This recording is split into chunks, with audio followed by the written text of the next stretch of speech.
Hello everybody, welcome back to the channel. If this is your first time here, welcome. Today we're going to go over pistol presentation. Now, presentation isn't talked about often, although it is one of the fundamentals. Usually you hear about fundamentals being grip, sight picture, trigger control, recoil mitigation. Presentation is in there somewhere. It's just not normally verbalized as one of the fundamentals, because a bad presentation can make or break the gunfight for you. So let's get into it.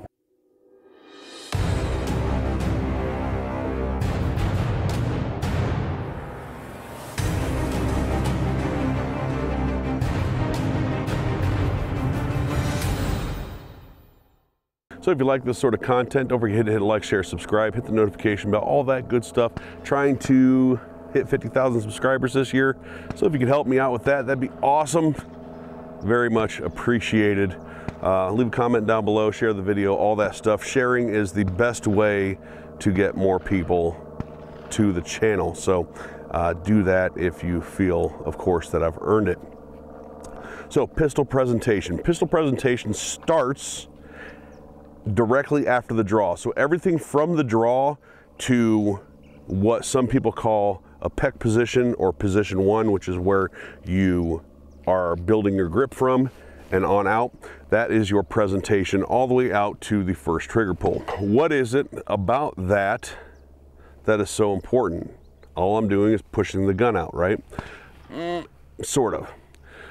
What I see a lot, especially as it pertains to new shooters, is this reclined or overly arched forward stance of, when they're presenting their pistol. Now, I just did a video, this may or may not come out before that one, but I just did one on rifle, shouldering your rifle, and how these same two things, these same two issues have problems, and it's very similar problems with the pistol. So we've all seen this person where they have their pistol out and they're leaned way back, right?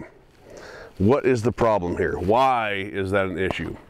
A couple things. Your body likes to be upright, right? Either upright or flat.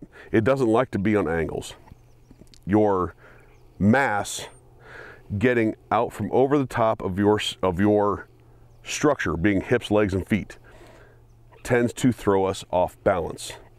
We are a highly, highly flawed being as it pertains to the way we are structured, and simple things like just a lean too far or a lean too back can send you off balance. Now, as it pertains to this lazy boy recliner presentation, stance, whatever you want to call it, that a lot of new shooters have, there's a few things here. Recoil tends to push them backwards,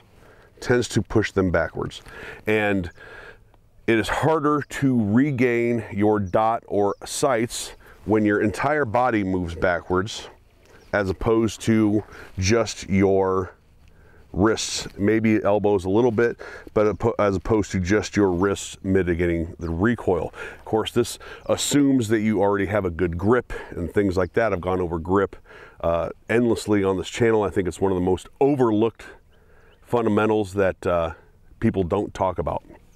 So when you're back like this, not only is it hard on the body, hard on the lower back, hard on the muscles and joints, all day of doing that, and the next day you're like, oh, I'm sore, I wonder why. But it also allows the recoil to push you back because you have no structure. You're off balance, you have no structure to take that recoil. Additionally, and this is something that shares with both issues, that if you're like this and you need to move left or right quickly, you need to stand up, regain your bearings, and then move.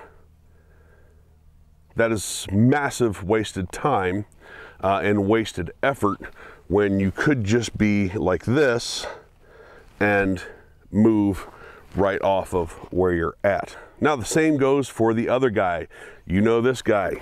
He's got his arms locked way the fuck out here, his head buried between his arms, turtle backed like this, and he's shooting. Now, he may have pretty good recoil mitigation doing that because so much of his body is just locked out, straight out like that, you know, his body doesn't move and things like that when it comes to the pistol recoiling.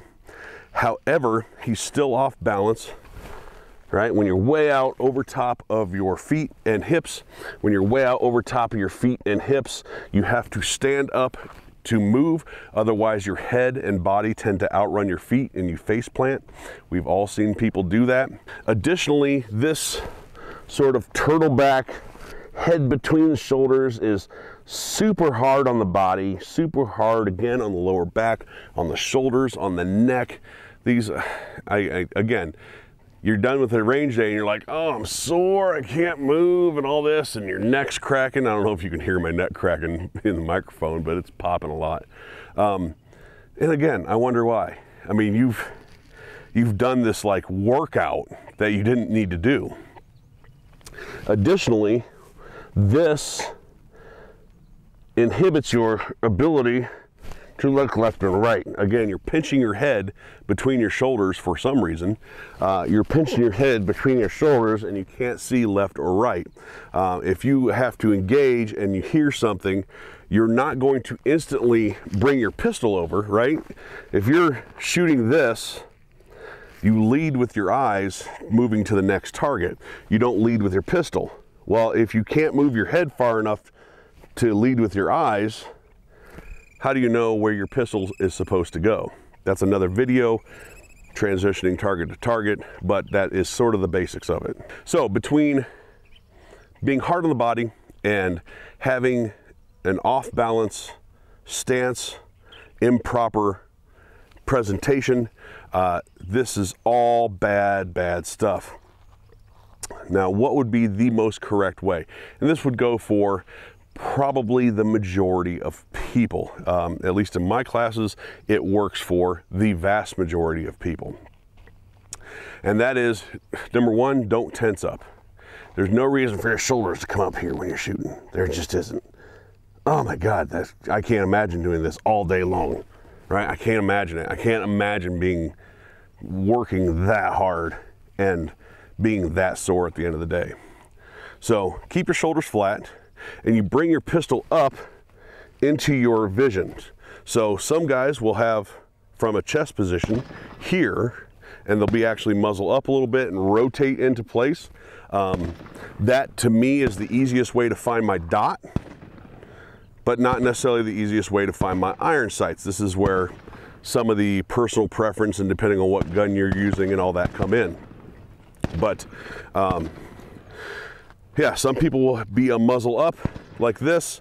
They come in, they're building their grip, and they come out and roll into place. I find my dot right away. Or it's flatter and it comes up flat like this, and they find their dot. Notice my arms are not locked out. You do not want to lock your elbows. Keep them just a little bent.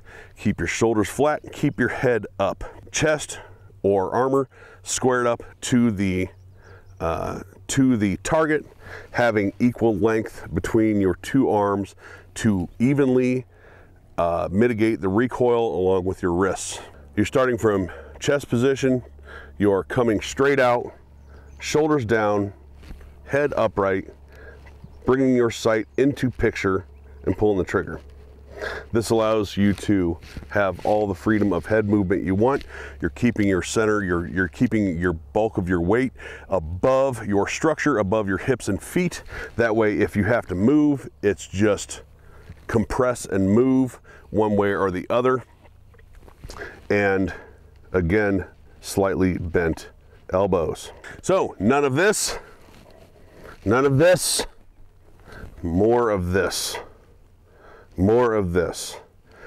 It's easier on your body and everything else that comes along with this, not just your body being squared up, better recoil mitigation and ability to see and move all come along with that sort of presentation slash stance. It's sort of both, but more or less presentation from here out. Keep your head up. Bring the pistol up into your sights. There's no reason for this. Pistol up into your sights, or your sights up into your eye view, really, and work on that. All right, thanks for watching, everybody. Don't forget to hit like, share, subscribe, hit that notification bell, share the video. It'd be very much appreciated. You can join the channel if you want. Very inexpensive. You get all kinds of stuff that goes with it. I'm not going to get into it right now. You can check it out for yourself when you become a member, and I do appreciate your support. YouTube is absolutely trying to kill this channel, and I'm doing everything I can to stop that. Thanks for watching, everybody, and we'll talk to you later.